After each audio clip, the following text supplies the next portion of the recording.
Hi friends, சிற்றம்பழி சுடரை serial இனி வரப்போகிற எபிசோட்ஸ்க்கான ப்ரோமோ தான் அந்த வீடியோவில் பார்க்க போகிறோம். அடுத்தடுத்த சுவாரஸ்யங்களை தெரிஞ்சுக்க வீடியோவை ஸ்கிப் பண்ணாமல் கடைசி வரைக்கும் பாருங்கள். வெற்றி சுடர் மேலே எவ்வளோ அன்பாக இருக்காரு அப்படிங்கிறதையும், சுடர் வெற்றி மேலே எவ்வளோ பெரிய நம்பிக்கை வச்சுருக்காங்க அப்படிங்கிறதையும் கண் கூட பார்த்துட்டாங்க நம்ம சண்முகம். இருந்தாலும் அந்த விஷயத்தை அவரால் நம்ப முடியல.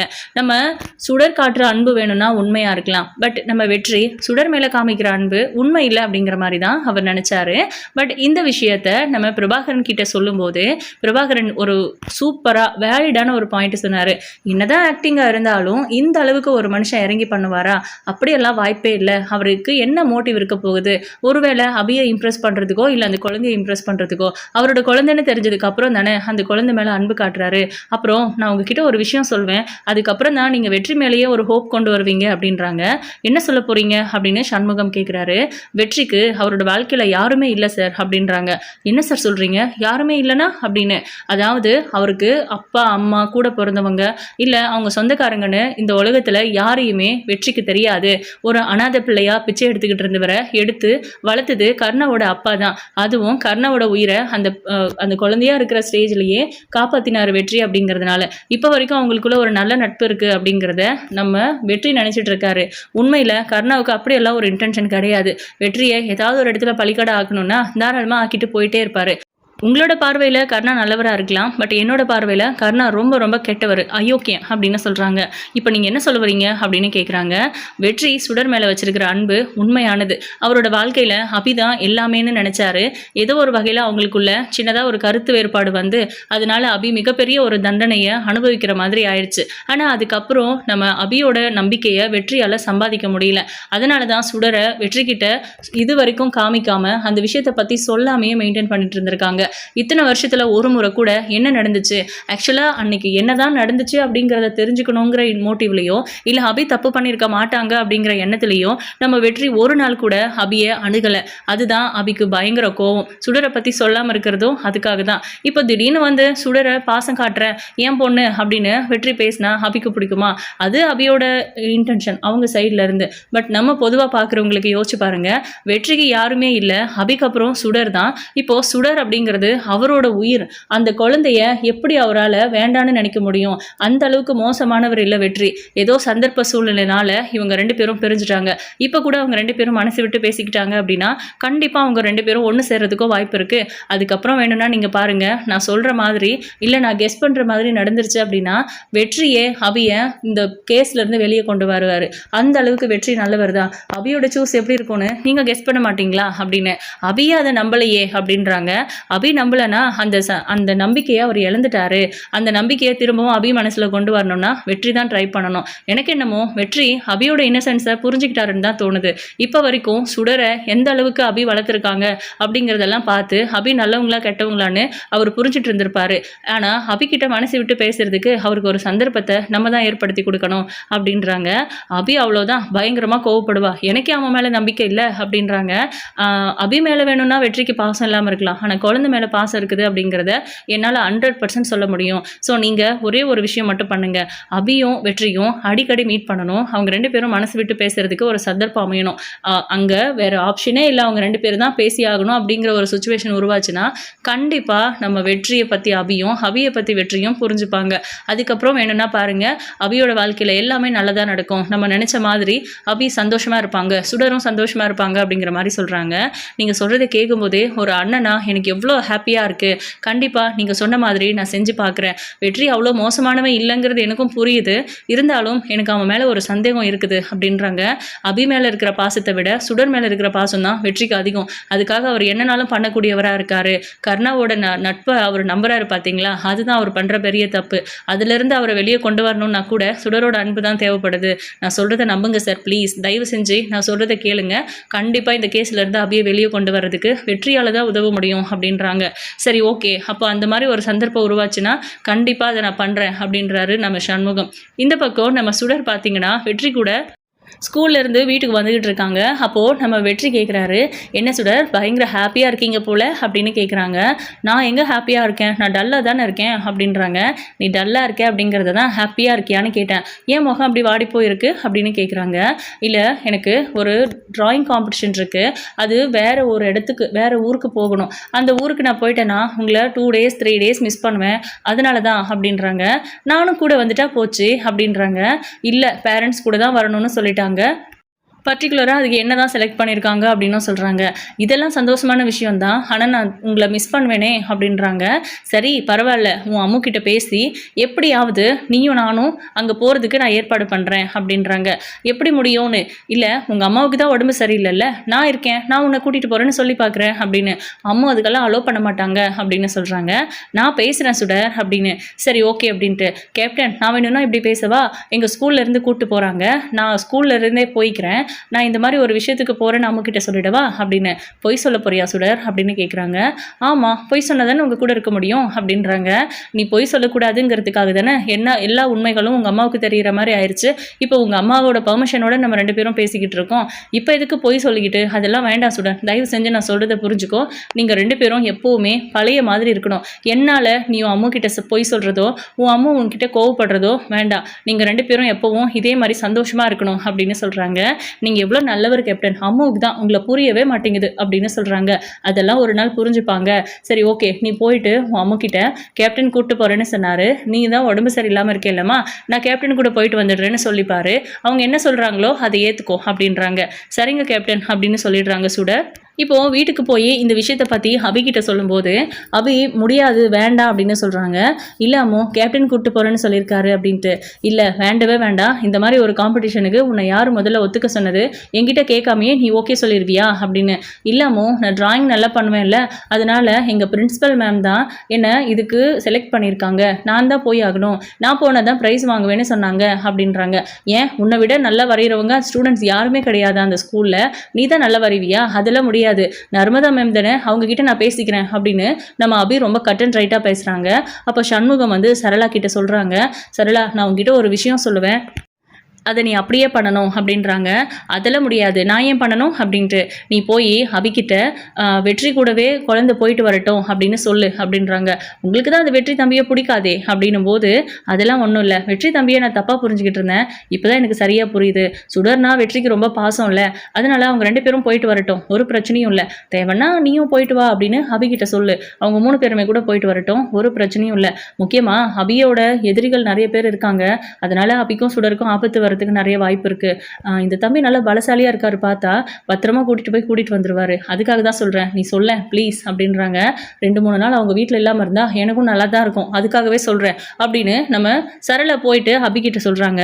என்ன அபி நீ, அவள் நல்லா வரைகிறா, அவளை ஸ்கூல்ல செலக்ட் பண்ணியிருக்காங்கன்னு சொல்றா, அது மட்டுமா, தியா ரொம்ப நல்ல எல்லாத்தையும் பண்ணுவா, அவளை செலக்ட் பண்ணாம சுடரை பண்ணியிருக்காங்க, நீ அவளை அனுப்புறதுக்கு இவ்வளோ யோசிக்கிற, பேசாம தம்பி வெற்றி கூட நீ அனுப்பிவிடு அப்படின்றாங்க. இல்ல நீ அதெல்லாம் சரியா வராது அப்படின்றாங்க. அண்ணி சொன்னா கேட்க மாட்டியா, நான் எது சொன்னாலும் கேட்பேன்னு சொல்லுவேன் அப்படின்ட்டு அவங்க அவ்வளோ பாசமாக பேசும்போது மறுக்க முடியல. அதே மாதிரி நம்ம சண்முகமும், இங்கே பாரு நீ ஒன்றும் யோசிக்காத, உனக்கு சேஃப்டி அந்த தம்பி கூட போயிட்டு வர்றது தான், பேசாம நீ அந்த தம்பி கூட போயிட்டு வந்துரு சுடரை கூப்பிட்டுட்டு, ஏன்னா உன்னோட எதிரிகள்னால சுடருக்கு எதுவும் ஆபத்து வந்துடக்கூடாது, சுடர் உன்னோட பொண்ணுன்னு யாருக்கும் தெரியக்கூடாதுன்னு நினைக்கிறேன், பட் இந்த நேரத்தில் யாருக்காவது தெரிஞ்சுட்டா என்ன பண்ணுவ, அதனால தான் சொல்கிறேன், நீங்கள் 2 பேரும் ஒன்றா போங்க, கூட சுடர் வரட்டும், அதுதான் சேஃப்டியாக இருக்கும். சுடரோட அதாவது வெற்றி வந்து சுடர் கூட இருக்கும்போது மகேஷோட ஃப்ரெண்டு சுடர் அப்படின்னு தான் தெரியும், உன் கூட இருந்தால் அவங்க யார் எப்படி யோசிப்பாங்க சொல்லு, அதனால தான் சொல்கிறேன், உனக்கு டவுட்டாக இருந்தா வெற்றி மேலே நம்பிக்கை இல்லைனா நீ கூட போயிட்டு வா, இல்லைனா அவங்க 2 பேரை கூட போயிட்டு வரட்டும் அப்படின்றாங்க. இல்லை நானும் கூட போவேன், என்னால் தனியெல்லாம் சுடர் அனுப்ப முடியாது அப்படின்னு சொல்கிறாங்க. சரி ஓகே நீ போயிட்டு வா அப்படின்னு சொல்லிடுறாங்க. ப்ளஸ் பேரண்ட்ஸ் தான் வரணும் அப்படின்னு வேற ஸ்கூலில் ஸ்ட்ரிக்டாக சொன்னதுனால தான் அவையும் இந்த முடிவுக்கு ஓகே சொல்லியிருக்காங்க. அதனால இவங்க 2 பேரும் அடுத்த நாள் காலையில் இந்த காம்படிஷனுக்காக கிளம்புறாங்க. கிளம்பும்போது வெற்றியோட கார் அங்கே நிற்குது. பக்கத்தில் போய் பார்த்தா அதில் வெற்றி டிரைவராக இல்லை வேற யாரோ இருக்காரு. வேற யாரோ இருக்காங்க, நீங்கள் வரலையா கேப்டன் அப்படின்னு கேட்குறாங்க. இல்லைடா என்னால் டிரைவ் பண்ண முடியாது, எனக்கு உடம்பு சரியில்லைல்ல, அதனால தான் இப்போது அவரை டிரைவராக கூட்டிகிட்டு வந்திருக்கேன் அப்படின்னு சொல்கிறாங்க. சரிங்க கேப்டன் அப்படின்னு சொல்லிட்டு கர்ணாவோட காரில் போகிறதுக்கு அபிக்கு பிடிக்காது அப்படின்னு தெரிஞ்சுக்கிட்டு நம்ம வெற்றி பார்த்தீங்கன்னா ஒரு காரை இவரே தனியாக வாடகைக்கு எடுத்து தான் வந்திருக்காரு. இந்த கார் யாரோடது, அப்படின்னு அபி வெற்றிக்கிட்ட கேட்கும்போது, யாரோட தான் இருந்தா என்ன, நம்ம வாடகை கொடுத்துட்டு போகிறோம் அவ்வளோதானே அப்படின்னு சொல்கிறாங்க. சரி ஓகே அப்படின்னு அதோட அமைதியாயிடுறாங்க. சுடர் முன்னாடி எதுவும் பேச வேண்டான்ட்டு. இப்போ காரில் போயிட்டு இருக்கும்போது நம்ம அபியும் வெற்றியும் பின்னாடி உட்காடுறாங்க. வெற்றியை முறைக்கிறாங்க நம்ம அபி.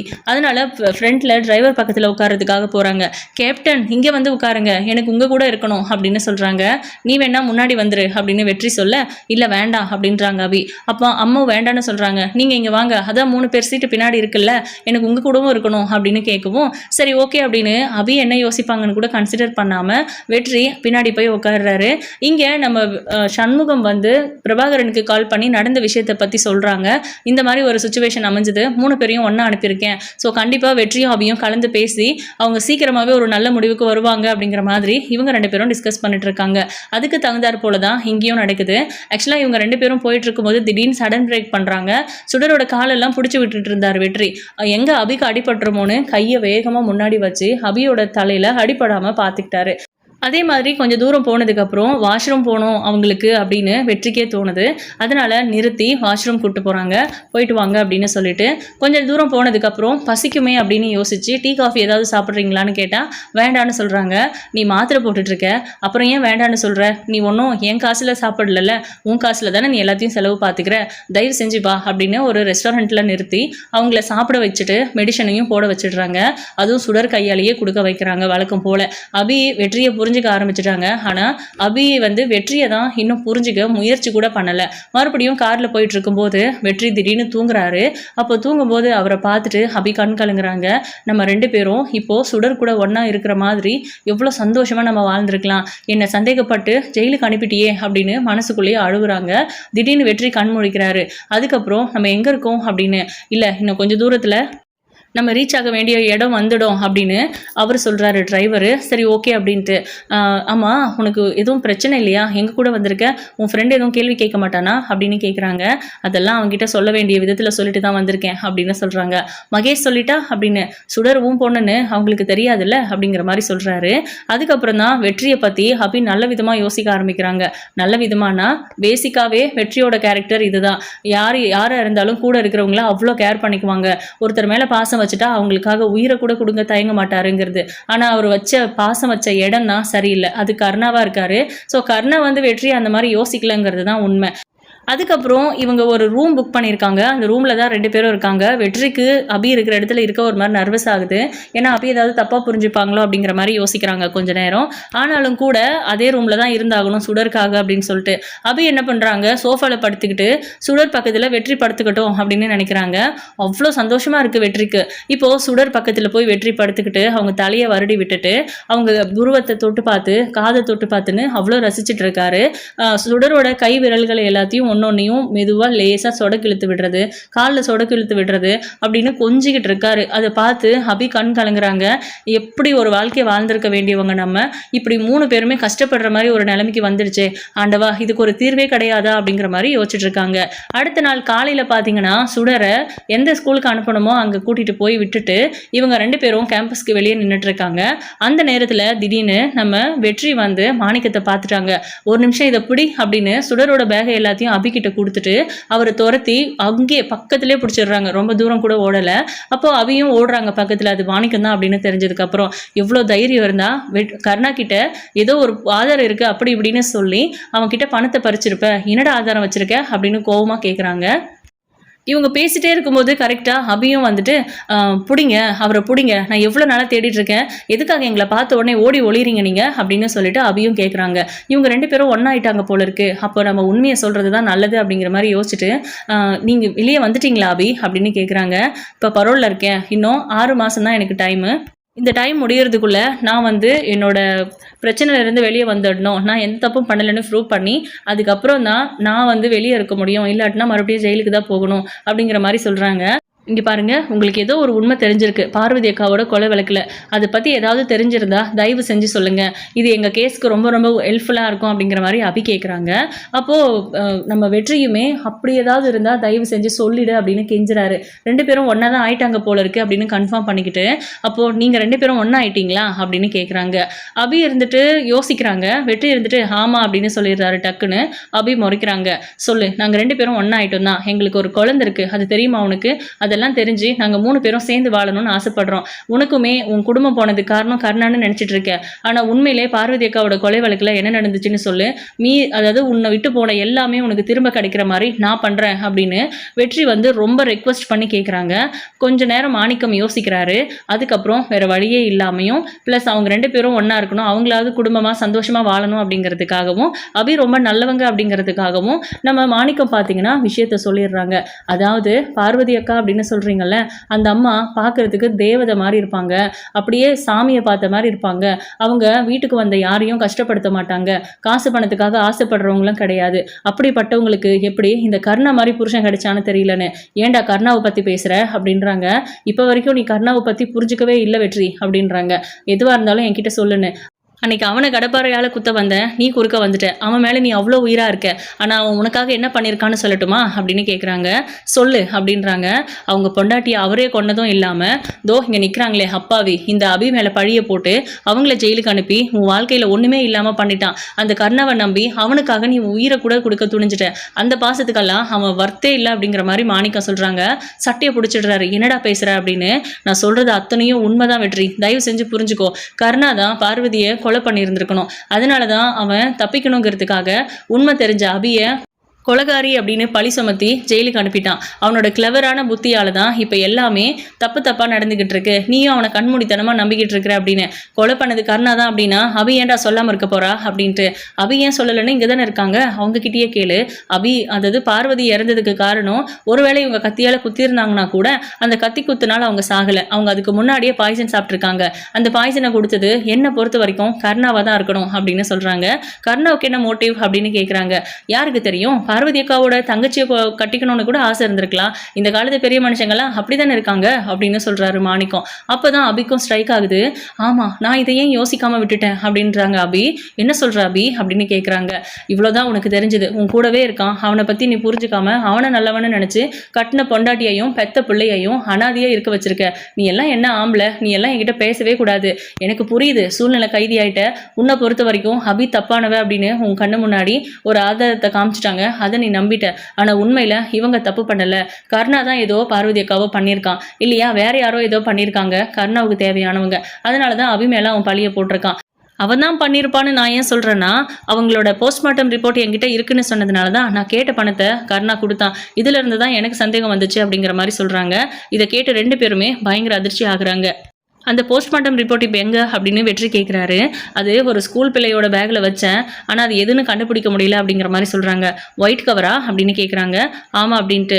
இந்த பேக்கை பாருங்க அப்படின்னு அபிகிட்ட காமிச்சா, ஆமாம் இந்த பேக் தான் அப்படின்னு சொல்லி அதுலேருந்து அந்த ரிப்போர்ட்டை எடுத்து பார்க்குறாங்க. ஸோ எல்லா உண்மைகளும் வெற்றிக்கு தெரிஞ்சிருச்சு. இதுக்கப்புறம் கர்ணாவோட நிலைமை என்ன அப்படிங்கிறத வெயிட் பண்ணி பார்க்கலாம். தேங்க்யூ.